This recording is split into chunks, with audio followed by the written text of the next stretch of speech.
Sunday, January 3rd. First day of Sunday, no cell phone day for Steve. Let's see, what else do I have here? Okay, this is good. Saturday, January 17th, rediscovered Sheena Easton. Proud of that. Wednesday, March 10th, World Gone Good pod numbers are going up 10% from a week ago. That's nice. Oh, this is one of my favorite ones. January 20th, Trump is gone. Biden is here. Kamala Harris is our first Black Asian female VP. If you have no idea what I am talking about as I'm shouting out good, happy thoughts, take a listen to something we aired here on World Gone Good as a bonus episode 1 year ago. It's 3 minutes. Here we go. Hey, it's Steve from World Gone Good, and I want to wish you a very happy new year. And I am going to right now help you find happiness in 2021. It's so simple. I have a under 3 minute way to make you happy right now throughout the whole year. First of all, my friend Christy Hines, who is a life coach, she's on one of my episodes. Go back, you'll find her in the episode guide. She talks about something called intentions versus goals. See, the thing is, we start every new year and we make these goals, right? We make these New Year's resolutions and goals. But an intention is happening right now, while a goal is something in the future. So if you can change your mindset to an intention, you're already having it happen. And on that note, we're going to make it happen right now. I've got just 2 minutes left to tell you right now how.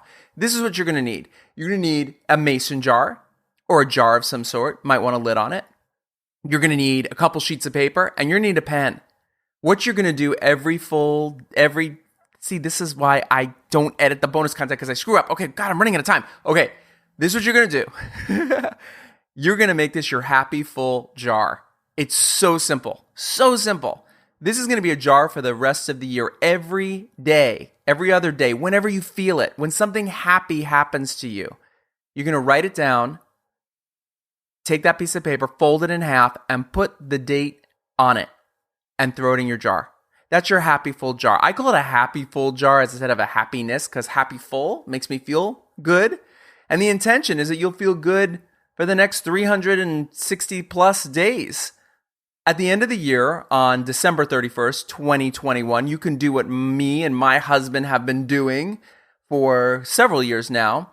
You can spend New Year's Eve dumping those happy notes out, opening them up, and reliving those moments. And just so you know, happy moments don't have to be these awe-inspiring, oh my God, goal, I made it moments. I went to Spain, or I won the lottery, or I bought a new car. It can be simple things. It can be you took a great walk today. You had a great workout. You drank delicious wine. Or as a friend of mine just wrote on Facebook, because she does this, she wrote one of her notes was that she found the perfect nail polish color. It's the little things. It's those little happy moments. So go get your happy full jar and join me on this journey. And at the end of the year, let's talk about it. Let's have a whole conversation. Maybe we'll do a whole podcast on it. Maybe you'll come on and tell me some of yours. That's the happy full jar. That's your New Year's intention. And we'll see you soon here on World Gone Good. Oh my God, I did it in 3 minutes or less. And that's the story of the happy jar that we challenge you, the listeners, to take part in 2021. And the question is, who took part? Who didn't?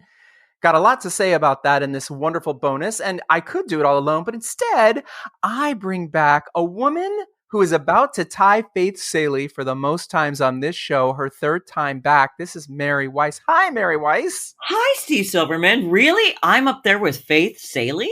You're tied neck and neck, 3 for 3. Well, Happy New Year. Damn, Happy New Year to you and Jim. Oh, thanks. So now, Happy Jar. Happy jar. Happy jar. I call mine happy full jar instead of happiness jar.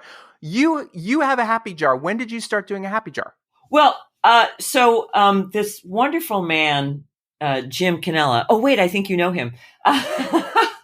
Gave me a happy jar a couple years ago when we were at one of our retreats that we did up in Ojai, the ones that you created that were so delightful. And I kind of let it go. And then I listened to your podcast and I'm like, I think I need to do that again. So I didn't have the specific jar. I had a different jar, which I actually quite like. And I just started. When did you just start? I started on January. In fact, my first one of 2021 was for January 2nd. And here I wrote January 2nd ish. I said ish, but I said, had a nice walk in my neighborhood and finally saw Joanne R. It's someone who I'd done voiceover with who lives nearby. She was outside her house with her daughter and her hubby and their new puppy. And we had a lovely visit. Nice. That was January 2nd. So the happy jar idea here, as you know, if you were listening and paid attention to the 3-minute thing from last year, just to reiterate, the happy jar is just as simple as that. Is things that make you happy, and you just write them down and throw them in a jar, because I think we forget about that stuff. I also think of it as things like you're grateful. I'm looking at the pile I have in front of me, and here's the other thing I wanted to sort of share. Because I can be a perfectionist, and I stop doing something and then I get mad at myself. Look, New Year's Eve, I sat down to read mine, and I had about 20. And it's obvious that I started strong in 2021. And then I kind of lost, and there's a couple more from November, December. But I'm okay with that because it's 20 little moments that 20's better than none. And it was lovely. And the very first one I read on New Year's Eve was my friend Craig, how we met in Larchmont and it was a lovely warm day, a good walk, and then coffee. And then we sat on the curb and laughed. And I remember that. I remember us sitting on the curb and laughing, And so it's if I only had 3 memories, 3 happy moments, I'd still be glad I did the 3. Don't you find it interesting, though? Because I find with myself, I spend a lot of time, I will admit it, obsessing over negative things and obsessing over things I said or ways I could have done better or places I should have gone or people I should have spoken to.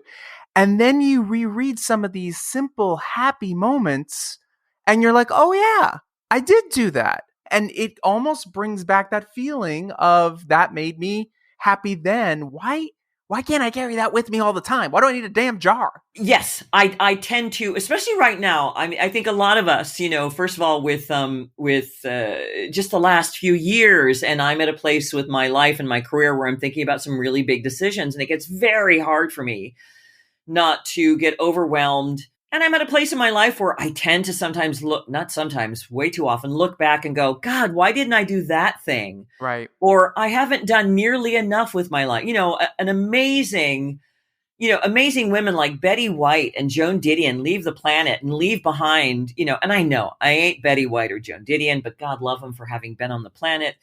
But even so, it's very hard not to go, what did I do? And then you look at this little moments, these little bitty moments. There's one here where on Easter Sunday, I made lemon bars and I got my second shot of Moderna at this clinic where I do volunteer work. And I brought them lemon bars. And then I took lemon bars to a good friend in her 80s, and I dropped them on her door and I ran to the front of the yard so that I'd be away. And the look on her face, because I hadn't actually seen her face to face in over a year because it was COVID. This was last Easter. Right. As I would say to anybody who I love and care about, and I need to say to myself, which we don't always do, it's like our lives kind of are made up of all these little moments that are easy to forget, and yet they all make such a difference. Yeah. I'm looking through my little pile of notes, and here's one that, I wouldn't forget this, but at the same time, reading it, I was like, oh yeah, Thursday, March 25th, I opened my door to a surprise delivery of 4 Lou Malnati's pizza from Carly, who's my niece, who sent them to the best aunt ever. Aww. Lou Malnati's is really good Chicago deep dish. I knew you were going to say Chicago deep dish. Chicago deep dish. That's awesome. For March 25th. That's not a birthday. It's just, right. I posted on the social media. I'm like, the pizza fairy delivered to my door. It was just, to remember that again. Very easy to forget. It's very easy for me on a daily basis right now to forget. Not only the little things that that I've done, but also the little things other people have done for me. Yes, and I think that we spend so much time on social media coveting other people's trips, workouts, their outfits, amazing lighting. Everyone has amazing lighting, but we covet so much, and we're almost looking. It's like an endorphin rush, and then there's a jealousy. I mean, I feel it sometimes myself. Where I'm like, oh, I got to travel tomorrow. I got to do this. But you said it is like it's the simplicity of those things. One thing that I have taken this year to doing, this past year was I started. I think I've talked about this somewhere along the line in the podcast. I finish a book and I mail it to someone. I just get a friend's address and I mail them a book because it made me think of them. And I've been doing this for a while now. And it is not cheap, people. Let me tell you what a hardcover book costs to send. It is not cheap. I tried selling one online and I ended up paying more than I got for the book because of how much it costs to ship it. It cost me $15 to mail a book to Ohio. And I was like, I could have just gotten it with the free shipping on Amazon. But there's this really cool thing of just, I read a book, I thought of you, I mailed it to you, and then all these people, I did a bunch of them right at the beginning of December because I had a pile, and then I got a bunch of texts going, oh my God, thank you for this book, I'm going to read it. And again, it's those little moments, of happiness. So here's a question, going into 2022, are you going to have a happy jar, and are you going to make it a priority for your own happiness to put something in at least once a week? Oh, absolutely. I actually, I redid my bookshelf. The happy jar was in the back, in the back of my house, and I now have it in a more prominent spot. And I gave myself some more colored pens, and I have a cute little box full of pieces of paper, and it's right where I can see it. And I already put one in. I already put one in for January 1st.